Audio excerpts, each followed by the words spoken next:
At the murder scene, the perpetrator called another person. Alex, who answered the phone, told the person to calm down. He would clear this person's guilt and frame someone else for the crime. Alex was the boss of a technology company. He controlled the entire city's surveillance cameras. He dispatched a group of cleaners to the murder scene, using high technology to find clues at the crime scene, and immediately began searching for a scapegoat. Soon, his target was set on the deliveryman Jack. When Jack left home, Alex sent people to sneak in and started rummaging for any evidence that could frame him. He sent people to extract Jack's fingerprints and found Jack's bodily fluid in the trash can. Then he sent people to fabricate shoes to leave Jack's footprints at the crime scene. When he saw Jack losing his bracelet in the supermarket surveillance, he ordered his subordinates to fabricate a bracelet and discard it at the crime scene. Finally, he placed the victim's phone behind Jack, so Jack would be photographed by the camera on his way to return the phone. Because of all this, Jack became a murderer. All evidence pointed to him in court. Soon he was sent to prison. A lawyer came to help Jack. He thought all the evidence was too coincidental and wanted to continue investigating the evidence. So Jack proposed. The bracelet in the prosecution's evidence was not his own. His real bracelet should have been left at his brother's house. He gave the lawyers his brother's address, hoping the lawyer would focus on the investigation. But he failed to notice. The lawyer showed a wicked smile. When he prepared to return to his cell, two inmates grabbed him. He quickly called for the prison guards' help,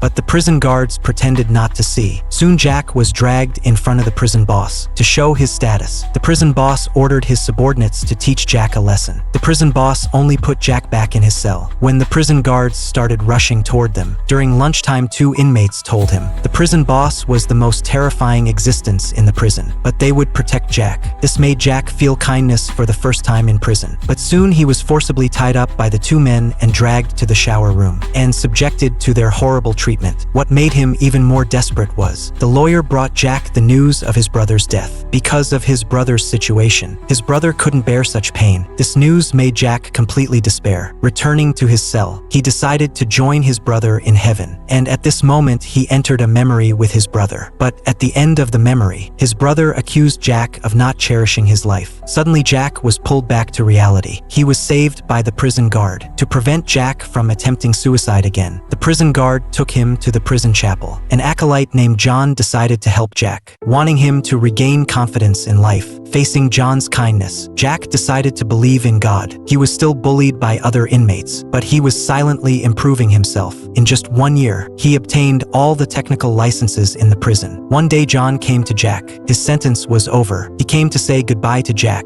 and he had already told the priest Jack would become the next acolyte. Jack was extremely grateful to this man who kept saving him. Soon after, a prison guard brought in a man who had just been admitted to prison. Jack walked into the confessional with him. He wanted to help the man regain confidence in life, so he handed the Bible to the man. But then the man told Jack if he hadn't gone to find the phone's owner, he wouldn't have been framed and sent to prison. This sentence shocked Jack immensely. He recalled everything that happened to him. It was exactly the same as this man's experience. But the next truth was even more terrifying. A lawyer decided to help the man continue the investigation. Soon after, the man received the news of his mother's death. But his mother was a Christian. She couldn't possibly have given up her life. All the coincidences finally made Jack realize his brother didn't give up his life at all. All this was deliberately caused by someone. He wasn't the only victim. These connections kept Jack awake. He repeatedly watched his own crime records, wanting to sort out everything he experienced. Just as Jack walked out of his cell the next day, a group of prison guards were carrying out the corpse of the man from yesterday. He had swallowed the pages of the Bible. This made Jack determined to thoroughly investigate the truth. He arranged to meet the original lawyer again